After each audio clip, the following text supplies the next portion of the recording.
मला एकच सांगायचंय की चंद्रहार पाटील हा एक सर्वसामान्य शेतकरी कुटुंबातला एक तरुण आमचा पैलवान आहे। खरं सांगायचं म्हटलं तर ग्रामीण भागात जेव्हा शेतकरी कुटुंबातली मुलं पैलवान होतात तेव्हा त्या आई वडिलांना प्रचंड खर्च करावा लागतो। कुणाची ऐपत असते, कुणाची ऐपत नसते, पण ग्रामीण भागात लोकांना किंवा वडिलांना नाद असतो की माझं पोरग चांगलं पैलवान झालं पाहिजे। सांगली, कोल्हापूर या दोन्ही जिल्ह्यांना पैलवानकीचा फार मोठा इतिहास आहे। तोच इतिहास जोपासण्याकरता आज चंद्रहार पाटलांच्या आई वडिलांनी कदाचित त्यांना पैलवानकीच्या कुस्तीच्या क्षेत्रात तयार केला असेल।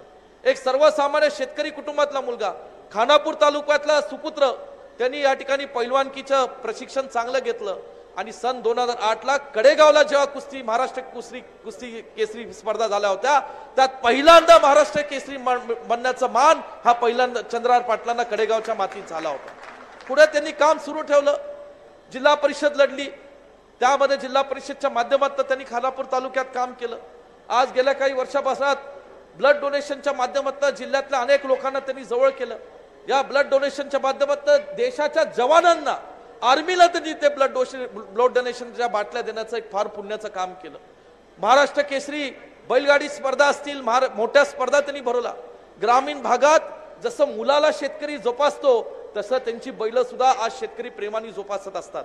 अशा बैलांच्या ज्या शर्यती आज ग्रामीण भागात मोठ्या प्रमाणात प्रसिद्ध झाल्या, अशा फार मोठ्याचं बैलांच्या स्पर्धा सुद्धा चंद्रहार पाटील केलेल्या आहेत। राजकारणात आमचा नौका हा पैलवान आहे, परंतु काम करतोय। लोकांचा आशीर्वाद घेऊन, अनेकांचा साथ घेऊन आज त्यांच्या परीने ते धडपड करून काम करतायत। लोकसभेच्या उमेदवारी बाबतीत जे काही झालं असेल, परंतु त्यांनी त्यांच्या परीने जास्तीत जास्त लोकांपर्यंत पोहोचण्याचं काम करतायत। आणि म्हणून थोडीशी पूर्वतयारी झाली असती आदित्यजी 6-7 महिन्यापासून, वर्षभरापासून, तर जनता त्याला चांगला प्रतिसाद निश्चितपणे देते। परंतु आज ही लोक चांगला प्रतिसाद देत आहेत। शिवसेनेच्या बाबतीत, महाविकास आघाडी बाबतीत चांगलं या ठिकाणी आकर्षण आहे। राष्ट्रवादी काँग्रेस पक्षाने चांगला पुढाकार या ठिकाणी घेतलेला असं मला दिसून येतं। आणि म्हणून या ठिकाणी मला आपल्याला सांगायचंय की निश्चितपणे येणाऱ्या या निवडणुकीमध्ये देशात इंडिया अलायन्स, महाराष्ट्रात महाविकास आघाडीचा विजय होईल आणि त्यात सांगलीची भर पडेल एवढाच विश्वास व्यक्त करतो आणि माझे मनोगत इथंच थांबवतो। जय हिंद, जय महाराष्ट्र।